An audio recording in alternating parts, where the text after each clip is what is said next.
ሰላም ጤና ይስጥልኝ የተከበራችሁ ቻናላችን ተከታታዮች እናት ፓርቲ በእስር ላይ የሚገኙትን ኦርቶዶክሳውያን አባቶችና መምህራንን በመጠየቅ አጋርነቱን ማሳየቱን አስታወቀ። ፓርቲው መምህራኑ ያለምንም ቅድመ ሁኔታ በአስቸኳይ እንዲፈቱ አጥብቆ አሳስቧል። ይሁን እንጂ በጉብኝቱ ወቅት ዲያቆን ዘላለም ታዬ ከጠያቂ ጋር እንዳይገናኙ እገዳ ተጥሎባቸዋል። በሳዑዲ አረቢያ ለእስር ተዳርገው የነበሩ 1655 ኢትዮጵያውያን ምህረት ተደረገላቸው። የቤተ ክርስቲያኗ ልዑክ በአርሲ አቦምሳ ተገኝቶ ተጎጂዎችን አጽናና ድጋፍም አበረከተ። የከተማው የሀገር ሽማግሌዎችና አባገዳዎች የተፈጠረውን ችግር ሃይማኖታዊ መልክ ለመስጠት የሚደረገው ጥረት ተገቢ አይደለም ብለዋል። ዝርዝሩ እነሆ።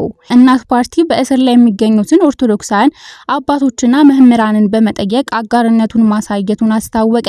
ፓርቲው መምህራኑ ያለምንም ቅድመ ሁኔታ በአስቸኳይ እንዲፈቱ አጥብቆ አሳስቧል። የእናት ፓርቲ ከፍተኛ አመራሮች ቀሲስ ዶክተር መዝገቡ ካሳን ሜክሲኮ በሚገኘው ፌዴራል ፖሊስ ማረሚያ ቤት እንዲሁም ዲያቆን ዘላለም ታዬን በሶስተኛ ፖሊስ ጣቢያ በአካል በመገኘት ጠይቀዋቸዋል። አመራሮቹ በመንፈሳዊ አገልግሎታቸው የሚታወቁት እነዚህ መምህራን እንዲበረቱና ፓርቲው በአስፈላጊው ነገር ሁሉ ከጎናቸው እንደሚቆም ገልጿል። ይሁን እንጂ በጉብኝቱ ወቅት ዲያቆን ዘላለም ታዬ ከጠያቂ ጋር እንዳይገናኙ እገዳ ተጥሎባቸዋል። በዚህም ምክንያት የእናት ፓርቲ አመራሮች መልእክታቸውን በጽሁፍ ብቻ ለማድረስ ተገደዋል። ፓርቲው ይህንን ድርጊት ፍጹም ነውርና አደገኛ ማሸማቀቅ ሲል ኮንኖታል። እናት ፓርቲ ኦርቶዶክሳውያን አባቶችና መምህራንን እያሳደዱ ማሰርን በጽኑ እንደሚቃወም ገልጾ የታሰሩት ወገኖች በሙሉ ያለምንም ቅድመ ሁኔታ በአስቸኳይ እንዲፈቱ ጥሪውን አስተላልፏል። ከዚሁ ጋር በተያያዘ ከቀናት በፊት ታስሮ የነበሩት መምህር በትረ ማርያም ግርማው አሸብር ከእስር መፈታታቸውም እየተሰማ ነው። በሳዑዲ አረቢያ ለእስር ተዳርገው የነበሩ 1655 ኢትዮጵያውያን ምህረት ተደረገላቸው። በሳዑዲ አረቢያ በእስር ላይ ይገኙ የነበሩና ሞታቸውን ሲጠባበቁ የቆዩ 1655 ኢትዮጵያውያን የፍርድ ሂደታቸው ተቋርጦ የምህረት አዋጅ ተጠቃሚ እንዲሆኑ ተደረገ። የምህረት ጥያቄው በሳዑዲ መንግስት ተቀባይነት ማግኘቱን ተከትሎ ነጻ የወጡት ዜጎች ለቅዱስነታቸው ምስጋናቸውን አቅርበዋል። ይህ ታላቅ ስኬት ሊገኝ የቻለው የኢትዮጵያ ኦርቶዶክስ ተዋሕዶ ቤተክርስቲያን ጠቅላይ ቤተ ክህነትና የውጭ ጉዳይ ሚኒስቴር በጋራ ባደረጉት ጥረት ነው። በሪያድ የሚገኘው የኢፌድሪ ሚስዮንና በጂዳ የሚገኘው ቆንስላ ጽሕፈት ቤት በቅንጅት የዲፕሎማሲ ስራውን በበላይነት መርተዋል።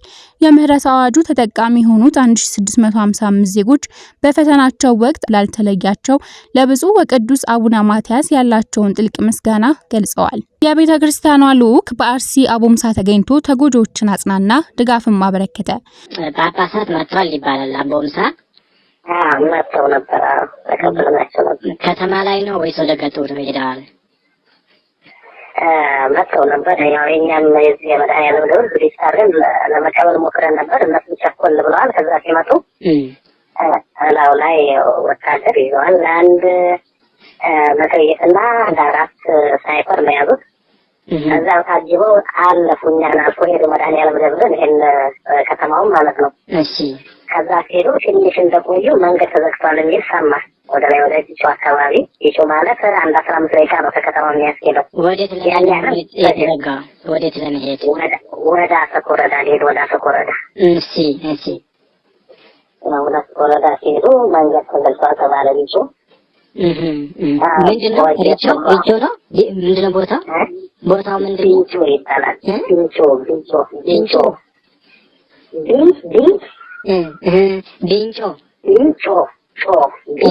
ቢንጮ እሺ፣ ቢንጮ እዛ መንገድ ተዘጋባቸው። ቢንጮ ነው ይባላል። ከዛኛ ተባለ። አሁንም አልፎ ሄዶ ወደ ሄላ የሚባል ቀበሌ አለች። እሺ፣ እዛም ደግሞ ተዘግቷል ተባለ። አሁን የሚባለው ነው። እኔ አየሁት፣ ያረጋገጥኩት የለም። ስደውል ለምን ተወለስ ካፈቆ እየደወሉልኝ ነበረ። እሺ፣ ኢሚዲየትሊ ተመልሰዋል ተባለ። ያው ምናልባት በመሳሪያ አይተው ሊሆን ይችላል እና የሆነ የሚያስፈራ አርባ ዳገት የሚባላል እዛ አካባቢ ከባድ ታጣቂዎች አሉ። መንገዱ ተዘግቷል የሚባል ሲሰሙ ወደኋላ ተመለሱ ነው ያለኝ መረጃ ይሄ ነው። እኔም ሰምቻለሁኝ፣ ይሄን ነገር ሰምቻለሁኝ። እና ስለዚህ ከተማው እንጂ ወደ ገጠሩ እዛ ቦምሳም ወደ ተሰደዱት ገጠር ምናምን አልሄዱም ማለት ነው። ያው ከተማ ላይ ነው እንጂ እየሄዱ ነው። ወጥተው እኮ ወደ አሰኮ ወረዳው ወደዛኛው ወረዳ ሊያልፉ ነው። እዛ በቀደም ቤተክርስቲያን ሰምተው ነው ቤተክርስቲያን ተቃጥሏል። ሰምቻለሁ። ያሰኮውን ያን ለማየት ነበር የሚሄዱት የሚባለው። እንደውም መሰረት ሊጥሉ ባርከው ያው ቤተክርስቲያኑ ስራ እንዲጀመር ነው የተባለው እና ህዝቡም ደግሞ ስደተኛውን እዛ ተሰዶ እነሱን እንዲጎበኙ መሰለኝ አካሄዳቸው። ከዛ ያሉኝ እንደዛ ነው። የቤተ ክርስቲያኗ ልዑክ በአርሲ አቦምሳ ተገኝቶ ተጎጂዎችን አጽናና፣ ድጋፍም አበረከተ።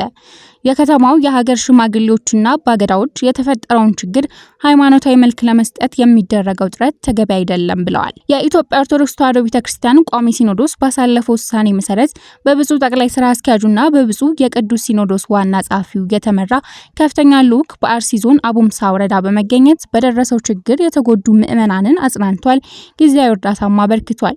በአቦምሳ ደብረ ገነት መድኃኔዓለም ቤተክርስቲያን የተገኙት የጠቅላይ ቤተ ክህነት ዋና ስራ አስኪያጅ ብፁዕ አቡነ ሳዊሮስና የምስራቅ ሸዋ ሀገረ ስብከት ሊቀ ጳጳስ ብፁዕ አቡነ ጎርጎሪዮስ በደረሰው ጉዳት ቤተክርስቲያን የተሰማትን ጥልቅ ሐዘን ገልጸው ምዕመናን በሃይማኖታቸውና በፈተና እንዲጸኑ አባታዊ ምክርና ቡራኬ ሰጥተዋል።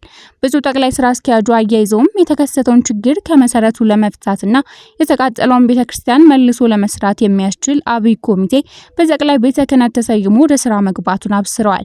ለተፈናቀሉ ወገኖች የተዘጋጀው ጊዜያዊ ድጋፍ ለሀገረ ስብከቱ ሊቀ ጳጳስ ለብፁዕ አቡነ ኤልሳ ተረክቧል። የከተማው የሀገር ሽማግሌዎችና አባገዳዎች ለልዑኩ የእንኳን ደህና መጣችሁ አቀባበል ያደረጉ ሲሆን የደረሰውን ጉዳት በጽኑ ኮንነዋል። ህዝቡ ምንጊዜም በአንድነትና በመቻቻል የኖረ መሆኑን በመጥቀስም የተፈጠረውን ችግር ሃይማኖታዊ መልክ ለመስጠት የሚደረገው ጥረት ተገቢ አይደለም ብለዋል። ለብፁዓን አባቶቻችን በባህሉ መሰረት የተበረከተው የሰንጋ ስጦታም ወዲያውኑ ለተፈናቀሉ ወገኖች እንዲሰጥ ተደርጓል። መረጃ የኢትዮጵያ ኦርቶዶክስ ተዋሕዶ ቤተክርስቲያን ህዝብ ግንኙነት መምሪያ ነው። ሌሎችም መረጃዎች እንዲደርሱት ሰብስክራይብ፣ ላይክ እና ሼር ያድርጉ።